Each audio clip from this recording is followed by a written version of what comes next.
the fat you eat is the fat you wear. That's a slogan that gets bounded around a lot in this community, doesn't it? Especially in that more sort of McDougall starch solution space, quite obviously, since that's from where it originates, of course. But do I think it's true? In my opinion, is the fat you eat the fat you wear?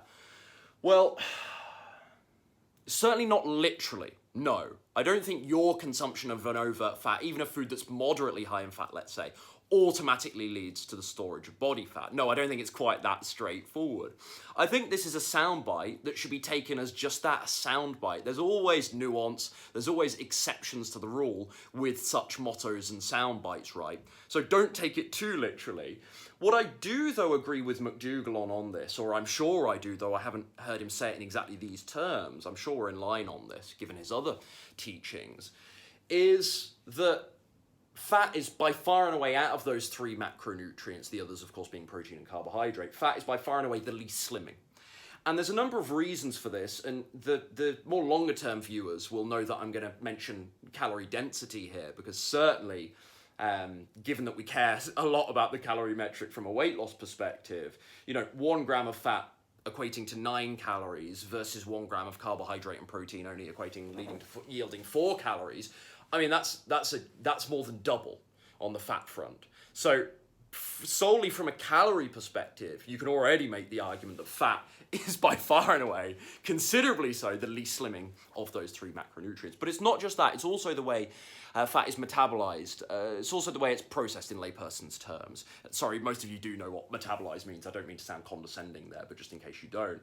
I do think, albeit in both very different ways, I think carbohydrate and protein considerably more advantageous in terms of minimizing fat storage from them, even if the caloric amounts are the same.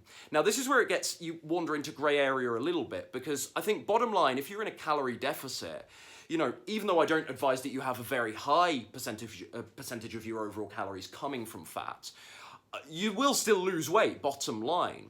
Will it be as effective as the same calorie deficit, though, when your fat is lower with a different ratio between your macronutrients? No, it won't be the same. So my view on this is, bottom line is, calories are the most integral thing from a weight loss or a weight gain perspective. If you want to gain weight, they're the most integral thing. They are, quote unquote, the bottom line. That's the crux of it. That said, your macronutrients can give you a bit more edge. So even if you have the same calorie deficit, at a different ratio, this is going to get really complex, folks. I'll try and do it as simply as possible. Even if you have the same you do two little tests here. Yeah, let's say you eat 2,000 calories and you have a moderately high fat diet. Let's say you do and it's still clean foods. You do because that would throw it off if it was junk foods as well. But you do 2,000 calories at a low fat diet. I believe if you ran that test over 100 people, 1,000 people, and there are studies out there that show this, that suggest this, that the group with the lower fat diet would lose more weight. Okay, the bottom line is the calories need to be in check. But in other words, macronutrients can also make their own difference. I just don't think that difference is as impactful as calories, In the same way, there are studies out there that suggest, from a weight gain perspective, if you're eating a calorie surplus, having a different ratio between all your macronutrients can lead to more or less weight gain. So macronutrients, are important, but if you're in a calorie deficit, the fat you eat is not quite literally the fat you wear. Does that make sense? And that's just my 2 cents. So as I say, it, in my opinion, should be interpreted as a soundbite, because that's what it is.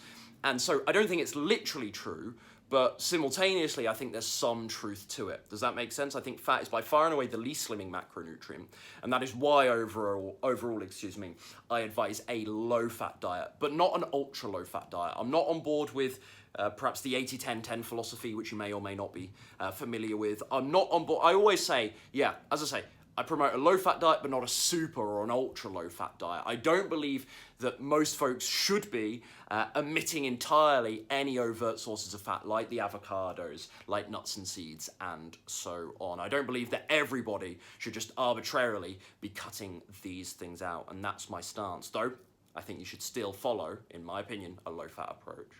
That's my opinion, for what it's worth. That's my 2 cents. Hope it helps in some way. See you soon.